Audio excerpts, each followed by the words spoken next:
जय श्री राधे। हरे कृष्णा। सभी प्रिय भक्तों का इस वीडियो में यूट्यूब चैनल स्वागत है आप सभी भक्तों का।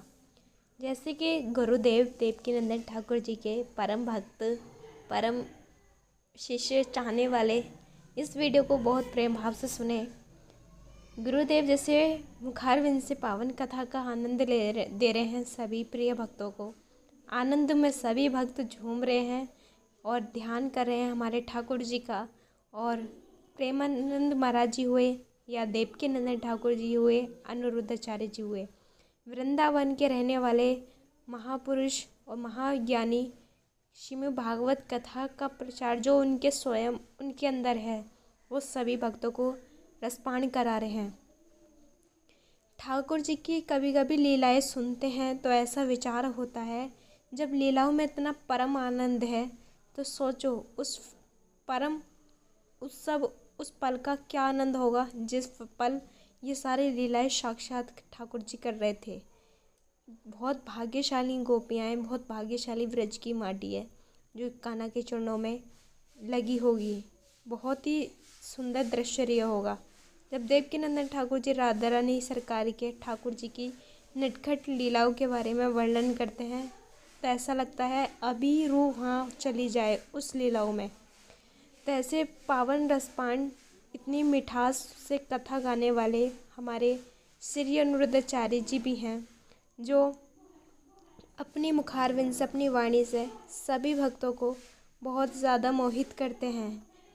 इनकी कथा सुनकर हर भक्त के हृदय में भक्ति जागृत हो जाती है। जो भक्त नास्तिक होते हैं वो कथा सुनकर आस्तिक में आ जाते हैं। और परम संत, परम गुरु वही है जो नास्तिक से आस्तिक बना दे, परमात्मा से जोड़ दे। परमात्मा से जुड़ना एक परम सौभाग्य की बात है और भक्ति हमें मिलना उससे भी बड़े सौभाग्य की बात है। इतना ही नहीं, सबसे बड़ा होता है परमात्मा से जोड़ने वाला गुरु। गुरु को भूले तो परमात्मा को तुम कभी भी भूल सकते हो, लेकिन जिसके कारण परमात्मा मिले उन गुरु को नहीं भूले तो परमात्मा को कभी नहीं भूल सकते। और मात्र गुरु भी हमें तभी मिलते हैं जब परमात्मा की कृपा होती है। महासंत तभी मिलते हैं जब परमात्मा की कृपा होती है। भक्ति भी तभी मिलती है जब परमात्मा की कृपा होती है। यदि विश्वास दृढ़ है भक्तों का तो परमात्मा ज़रूर एक न एक दिन अपने योर बुला ही लेते हैं। और विश्वास से ही केवल भगवान प्राप्त होते हैं। और जैसे कि प्रहलाद जी को विश्वास था कि मेरे विष्णु भगवान इस खम्भे में हैं, तो विश्वास के खातिर, भक्त के खातिर, प्रहलाद जी के खातिर अपने उसी खम्भे में से प्रकट होना पड़ा प्रभु को और हिरण्यकश्यप का धर फाड़ा। और यहाँ तक कि हमारे मीराबाई जो प्रेम राधा रानी सरकार करती थी और प्रेम के आधार पर हमारे ठाकुर जी उनके साथ साथ हमेशा 24 घंटे आठों पहर रहते थे और हृदय राधा रानी का और कृष्ण का एक है। ऐसी ही मीरा राधा रानी सरकार की तरफ प्रीत मीरा ने लगाई। आज मीरा की कोई संतान नहीं है, लेकिन मीरा का नाम है। और जब भी श्रीमद् भागवत कथा होती है मीरा का जिक्र किया जाता है। और मीरा ने भी राधा रानी सरकार की तरफ प्रीत लगाई ठाकुर जी से, जो हमेशा विशेष कृपा मीरा जी पर रहती थी।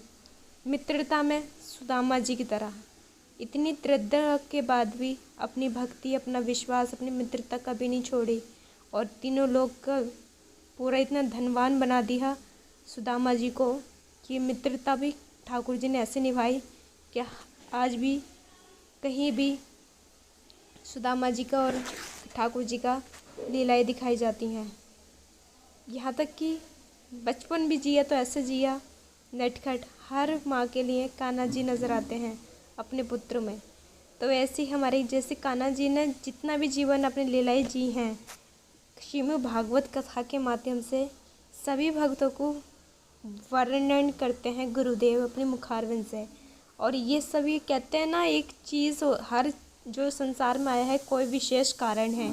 हमारी आत्मा परमात्मा के लिए हमेशा व्याकुल तड़प रहती है। संसार को परमात्मा ने सब कुछ दिया, मानव को बुद्धि और अच्छा तन, अच्छी सोच दी, लेकिन सुख शांति किसी को नहीं दी। और सुख शांति चरणों के नीचे छुपा रखी है ठाकुर जी ने। जो भक्त ठाकुर के चरणों से जुड़ गया वो परम सुख शांति पा जाता है। अपना कार्य भी करता